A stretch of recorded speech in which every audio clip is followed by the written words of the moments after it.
Here with Jocelyn Peña. Jocelyn, I know we're here at a Dominican event, but I wanted to ask you something, and it may seem odd to touch on this, but talk a little bit about the census. I noticed two things. We had Rita Castillo give an interview, really put a workshop for the DC Latino Caucus, and she went through every question.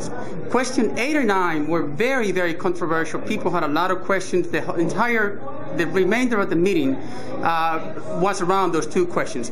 The first one I want to ask you is, what is your thought of why is it that you see on question number 8 how the Puerto Ricans, the Mexicans, and the Cubans each ended up with their own category? What is your thought of why aren't Dominicans included also? Why don't they have their own category? I think the reasons that I have heard is because we don't have the same numbers. The population is not as great as those other categories.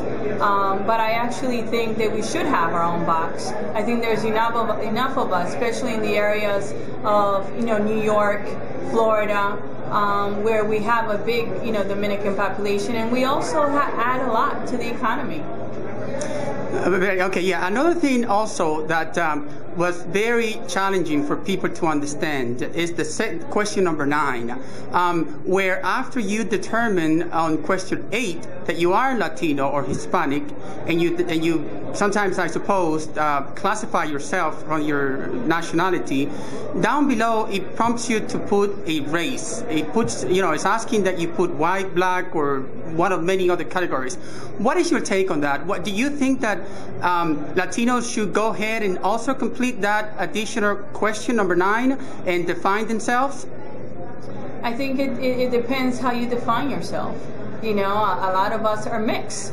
So if a lot of people have a stronger pull for a certain category than another one.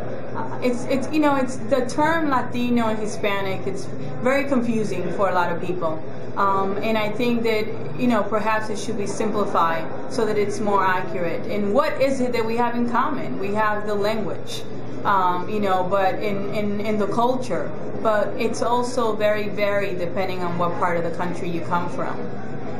Very good. And so now that you hit on the target there, Latino versus Hispanic, tell me a little bit about what does it mean? What does it mean to be a Latino or a Hispanic? And are people going away from using the term Hispanic?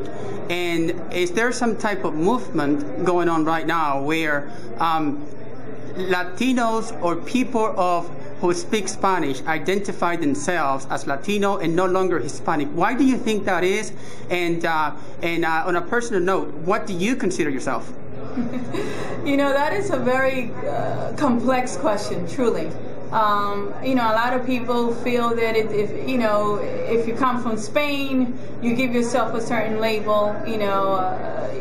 That's the true, Hispanic. If you come from other areas, you're Latino. I'm a simple, girl from Dominican Republic.